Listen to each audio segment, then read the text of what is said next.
Ladies and gentlemen, boys and girls, children of all ages, welcome to Robert Sports Show. I'm your host, Robert. Alright, we are 101 days away from the 2026 Daytona 500, so we're going to profile the car number 101. Now, as we know, in 1971, the Motor Trend 500 Riverside was the last race for the triple-digit car numbers.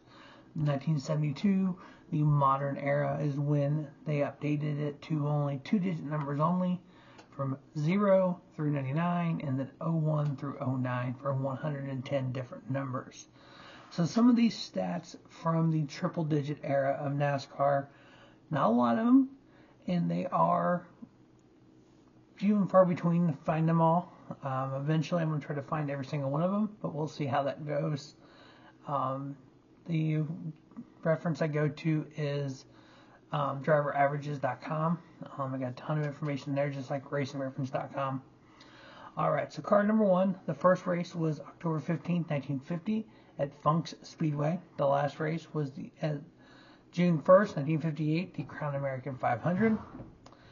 15 races in the number 101, no wins, 1 top 5, 2 top 10s, 7 top 20s, and no poles. It was a Hudson Hornet 4 times. 3 times it was a Chevrolet, 3 Plymouth, 3 Studebaker, and 1 time it was a Mercury. Bucky Seeger was the most starts in the 101. He had 6 of them across 3 different seasons, 50, 51, and 54. 1 top 5, 1 top 10, and average finish of 19.8. Charles Danilo, 2 starts, average finish 17.5. Part of the reason that I started doing these countdown series because there is a lot of good information out there and kind of looking at how the car numbers have different drivers, different kind of wins and whatnot. You know, when we think of a certain car number, we think of a certain driver. But a lot of these car numbers had drivers prior to that. So, you know, if you think the number 3, a lot of people in this generation think Austin Dillon. And then before Austin Dillon, obviously the great Dale Earnhardt. But before Dale Earnhardt was Ricky Rudd, a couple years before that. But even prior to that, you had Fred Lorenzen, you had Ned Jarrett, you had Junior Johnson. So a lot of these numbers kind of transcend time. And I know NASCAR does not retire any number. Some of the numbers, yeah, you could argue that number should be retired because of the people who drove it. But I like the fact that we can have a number and that number transition over decades and different generations, and you can kind of see the migration of this sport from the founding fathers of the Lee Pettys, the Red Byrons, the Tim Flocks, to today's stars of Carson Hocevar, Kyle Larson, Chase Elliott, Denny Hamlin, and kind of fill in between there the Jeff Gordons of the world, the Richard Pettys, the Dale Earnhardts, and kind of see. And not every, like if you look at the stars today, you kind of have the old guard of Kyle Larson or Kyle Busch, Denny Hamlin, Brad Keselowski. You got the younger guard of the Carson Hocevar, the Ty Gibbs, and it's like you chop back through history. You have these veterans kind of overlap with the young guys, and it does that the entire history of the sport.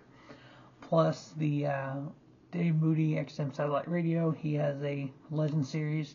Interviews legends of our sport, and his very last question to every single one of them has always been, you know, when we're all gone someday, how do you want to be remembered?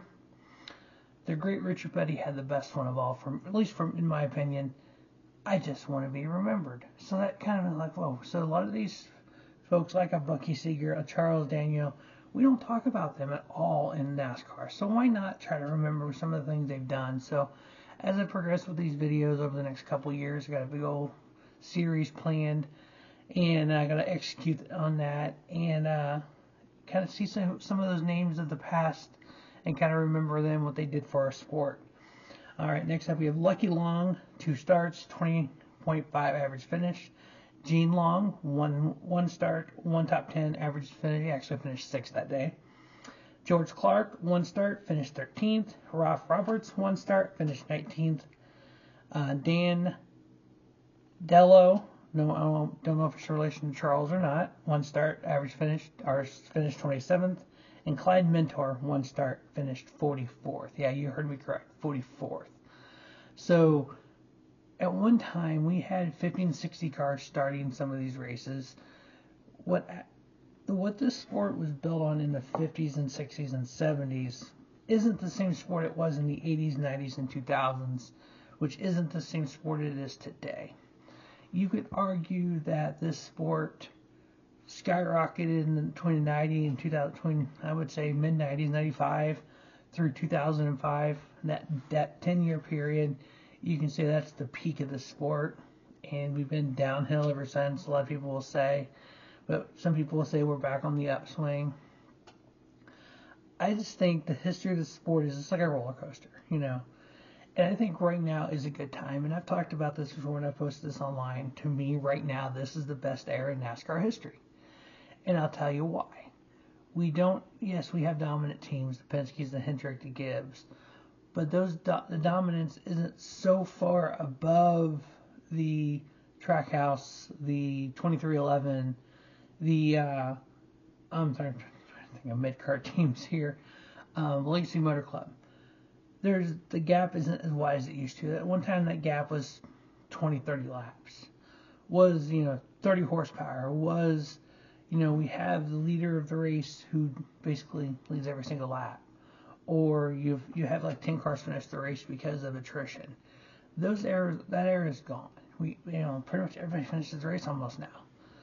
I know a lot of people don't like the playoffs. It's cool. You know what? We can change that. Not that big a deal. I personally like the playoffs. I like the eliminations. But okay, that's cool. And everyone's saying we don't like the one race championship. Let's clarify what you don't like about the one race championship, because there's quite a number of people that constantly refer back to 1992. That was one race for the championship. My guess is what you don't like is the fact that the 4 drivers go in there equal in points, and the points in that race don't matter. I think that's what you don't like. It's not the one race you don't like. It's the pieces of that one race that you don't like. And I know, and Kenny Wallace, I think it was Kenny Wallace that said this. I think it was somebody that said, I saw this video online that said, if you're mad because Jesse Love won the championship on Saturday, and you're mad that Denny Hamlin lost it on Sunday, you're not mad at the playoffs. Because you don't have either one of those scenarios even in play without the playoffs. So as heartbroken as that moment was for Denny Hamlin fans, I was one of them, you don't have that moment without the playoffs.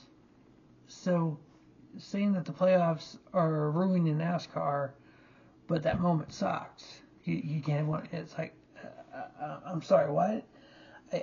And you had literally both perspective of the playoffs.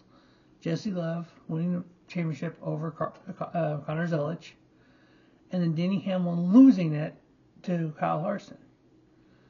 You're mad about one and you're mad about the other, but they both are product of the playoffs. It just doesn't compute, I don't think. But that's just my opinion. But anyway, we got a point thing already up. Go back and take a look at it. It solves it all. It makes wins worth more points. It makes top 5 worth more points. If you have a bad day, you get a bigger hit. It solves everything. But hey, you know what? Who am I? Just a guy, just a fan. Anyway, we are 101 days until Daytona. Going to have lots of content I'm working on. I know currently one of the rumors is the chase format is leading the way for the new format for going forward. So I'm kind of look at the chase history and kind of do a video about some of that coming up. But all right, 101 days, November 6th. We are getting closer and closer to the 2026 Daytona 500 in the non-racing season that we have right now. As always, thanks for watching the Robert Sports Show. Don't just have a great day.